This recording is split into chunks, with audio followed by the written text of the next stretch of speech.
الله والصلاة والسلام على سيدنا محمد وعلى آله وأصحابه أجمعين، أما بعد.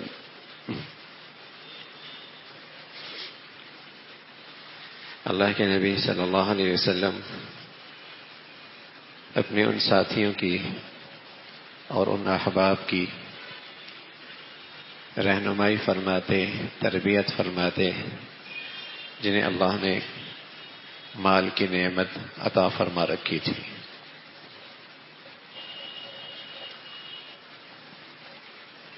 آپ ان کی میزبانی بھی قبول فرماتے اور بس اوقات بے تکلف ان کے ہاں تشریف بھی لے جاتے.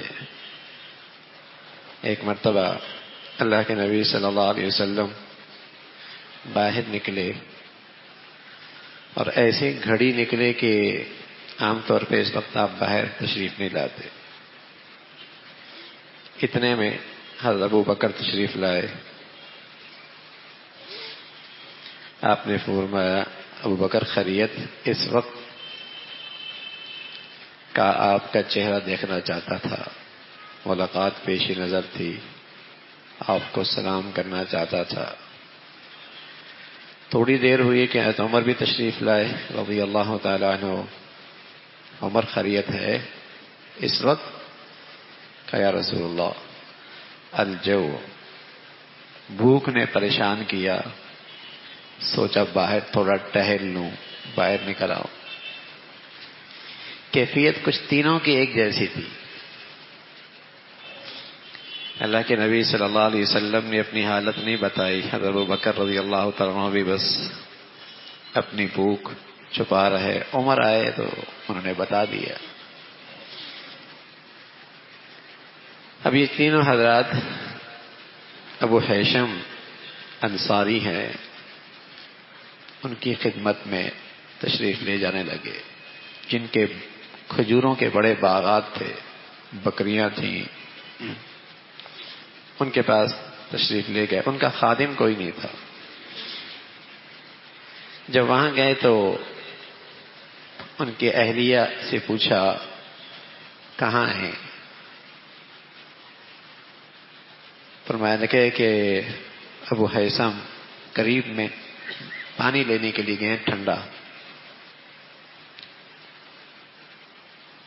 تو اتنے میں ابو حیثم تشریف لے آئے. بڑے خوش ہوئے کہ یا رسول اللہ چلے نہ چلے، میرے باغ چلے. اور بہت خوشی کا اظہار کیا، ساتھ کھجوروں کے باغ میں لے گئے. جلدی سے چائے لے آئے اور آپ علیہ الصلوۃ والسلام کے سامنے تازہ کھجوریں، رطب، کچی پکی، اور کچھ خشک کھجوریں آپ کے سامنے رکھ دی.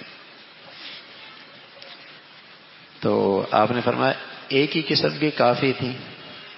کہ یا رسول اللہ میں نے کہا جس کی جو چاہت ہو، کچی پکی کھانا چاہے یا صرف پکی کھانا چاہے. کھایا پیا. پھر آپ علیہ الصلوۃ والسلام نے اپنے ساتھیوں سے کہا یہ اللہ کی نعمتیں ہیں، ٹھنڈی ہوا ہے، تازہ کھجوریں ہیں، ٹھنڈا پانی ہے، کیسی اللہ کی نعمتیں ہیں. دیکھو ان نعمتوں کے بارے میں بھی کل قیامت میں سوال ہوگا.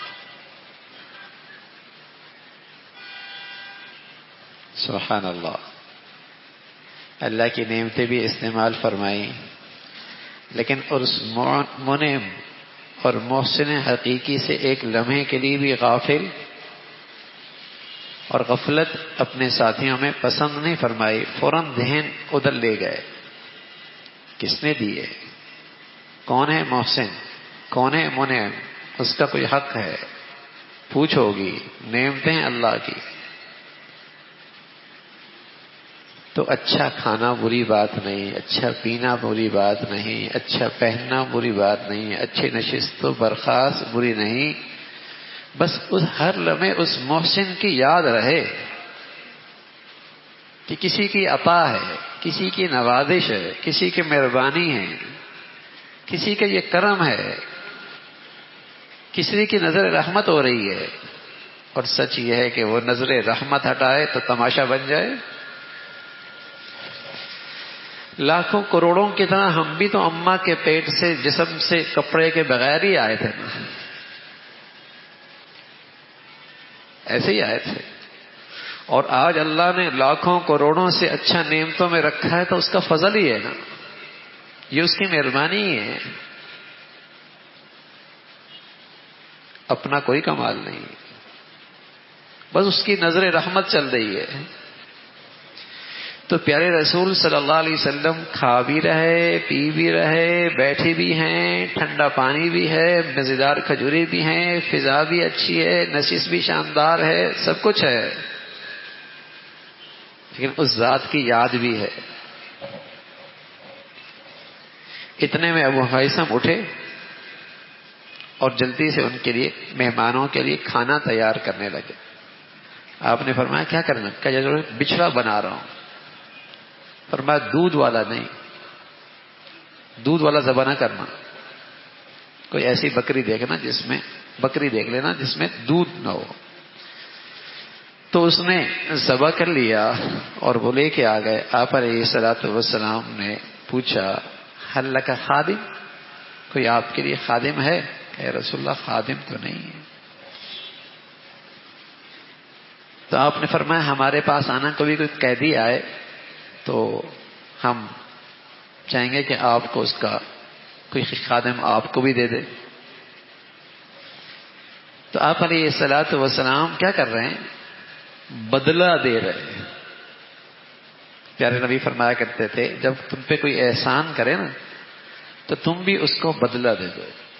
کوئی ہدیہ دے نا تم بھی اس کو بدلے میں ہدیہ دے دیا کرو. اور کچھ بھی نہ ہو تو کہا کرو جزاکم اللہ احسن الجزاء, اللہ تمہیں اس کا بہترین بدلہ عطا فرما دے. تو جو تمہیں عطیہ اور ہدیہ ملا ہے تمہاری یہ دعا اس سے بہت بڑی ہے. من لم یشکر الناس لم یشکر اللہ, من لم یشکر الناس لم یشکر اللہ. جو بندوں کا شکر ادا نہیں کرتا وہ رب کا بھی شکر ادا نہیں کرتا. جو بندوں کا شکر گزاری نہیں کرتا وہ اس محسن حقیقی کی بھی شکر گزاری نہیں کرتا. یہ ہمارے دین کی تعلیم ہے. یہ کہنا میاں بندوں کا کیا شکر ادا کرنا, اللہ کا کریں, نہ اللہ کا بھی کرو, بندوں کا بھی کرو. جو ان نعمتوں کا ذریعہ بن رہے ہیں بندوں میں سے والد ہے, والدہ ہیں, استاد ہے, مربی ہیں, کوئی صاحب حیثیت ہے, کوئی محسن ہے, یہ ذریعہ بن رہے ہیں, ان کا بھی شکر گزار بنو, اس ذات کا بھی شکر ادا کرو.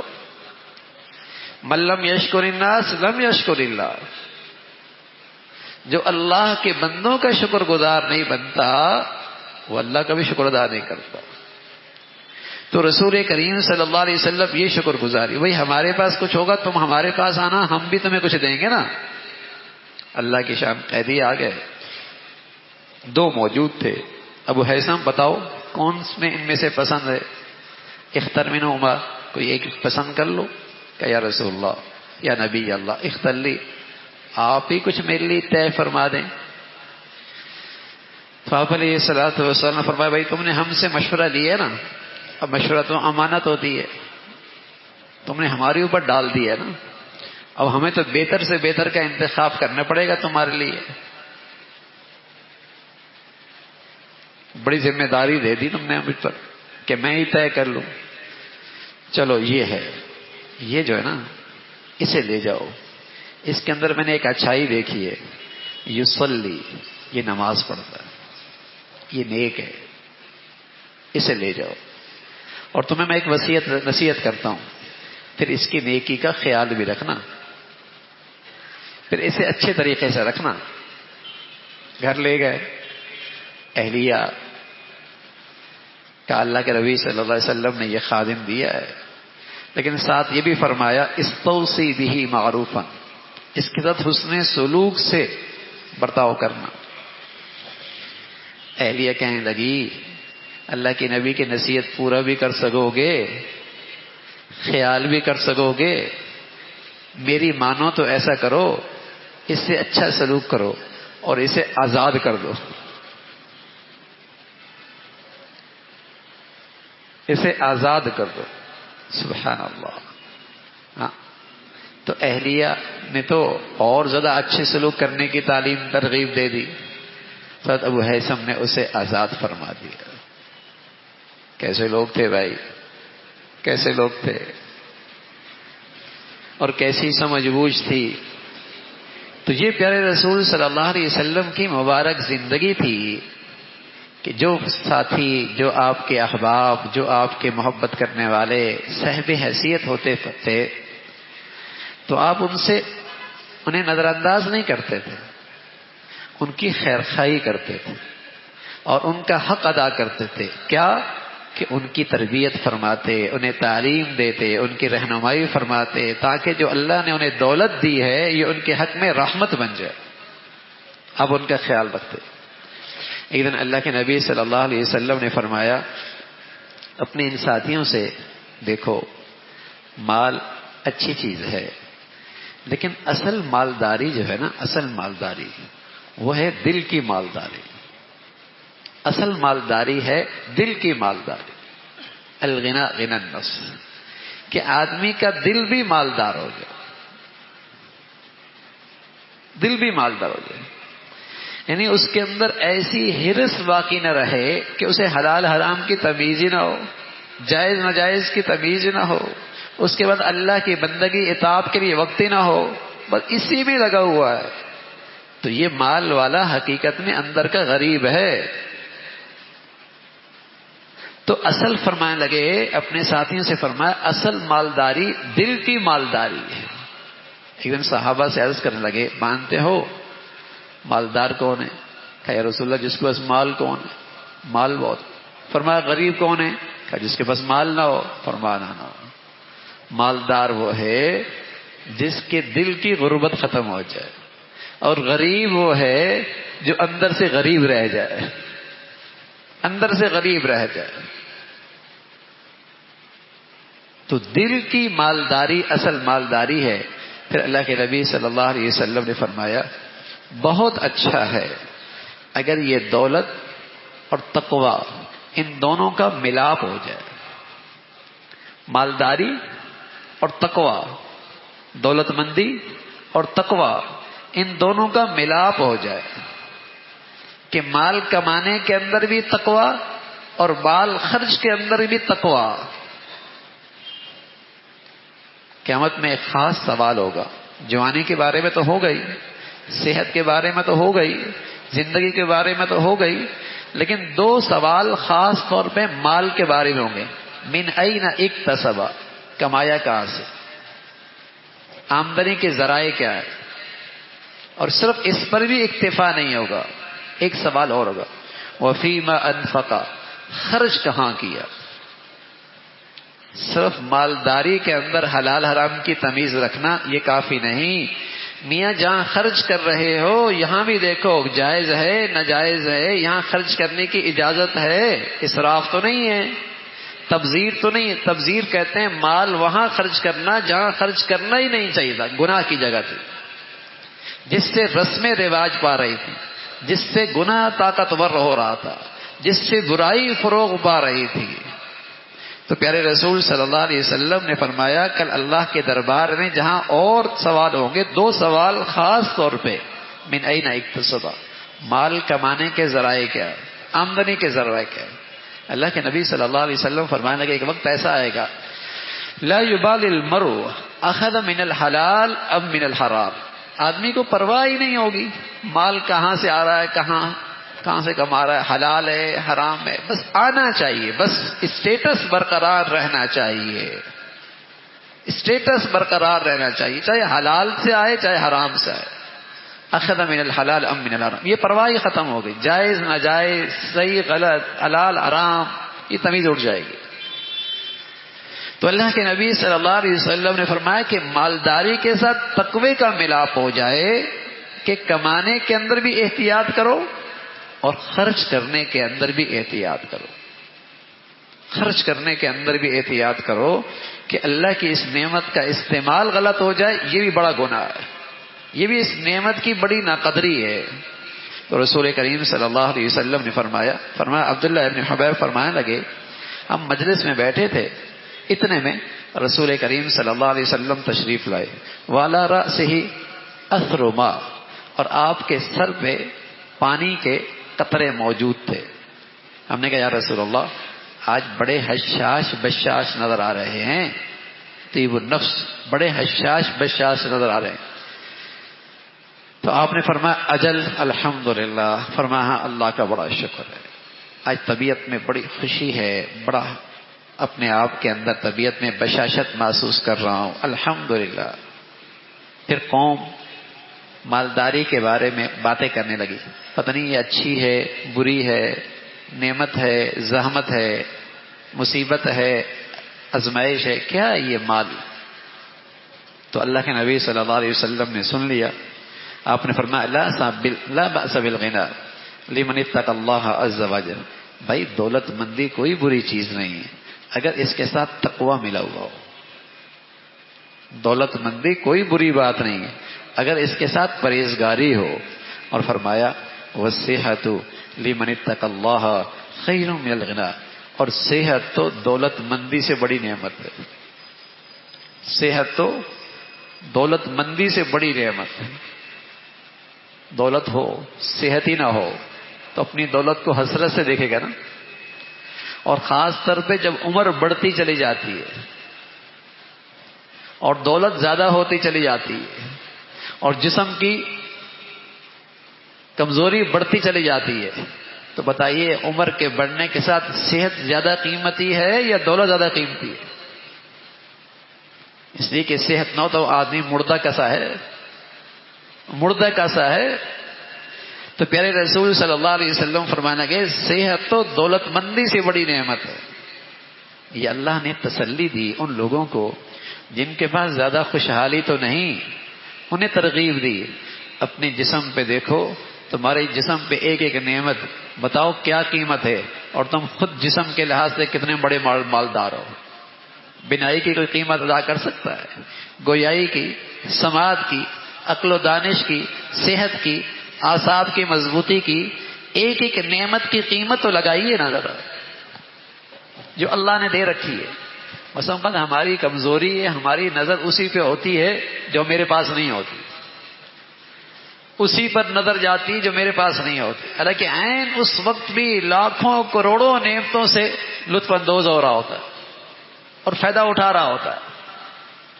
تو اللہ کے نبی صلی اللہ علیہ وسلم فرماتے کہ صحت یہ تو دولت مندی سے بڑی نعمت ہے میاں جو اللہ نے دے رکھی ہے.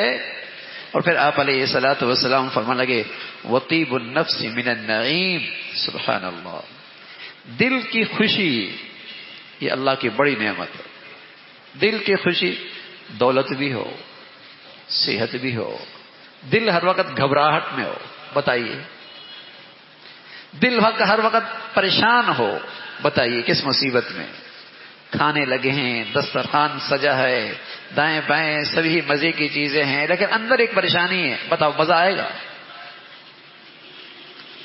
اور اچھے گھر میں، اچھے نقشے میں، اچھے کھانوں میں مزہ آئے گا؟ تو دل کی خوشی اللہ کی بڑی نعمت ہے، بڑی نعمت ہے. تو وہ مالدار جسے اللہ دولت بھی دے دے، جسے اللہ صحت بھی دے دے، جسے اللہ تقوی بھی دے دے، جسے دل کا اطمینان بھی مل جائے، تو بتائیے کتنی بڑی نعمتیں اللہ کی، کتنا بڑا فضل ہے اللہ کا اس پر. اور اللہ نے ہم میں سے کتنوں کو لاکھوں کروڑوں سے زیادہ یہ نعمتیں دے رکھی. تو شکر ہو رہا ہے، ایک کیفیت، شکر کی ایک کیفیت ہو، ایک شکر کی کیفیت ہو کہ اللہ نے بڑی نعمتیں دے رکھی. اور ان نعمتوں کی شکر گزاری یہی ہے کہ ان نعمتوں میں اس محسن کو یاد رکھا جائے، اس کی اطاعت اور فرما برداری ہو. اللہ رب العزت نعمتیں بھی عطا فرما دے اور ان نعمتوں سے لطف اندوز ہونا بھی نصیب فرما دے اور نعمتوں پہ شکر گزاری بھی نصیب فرما دے.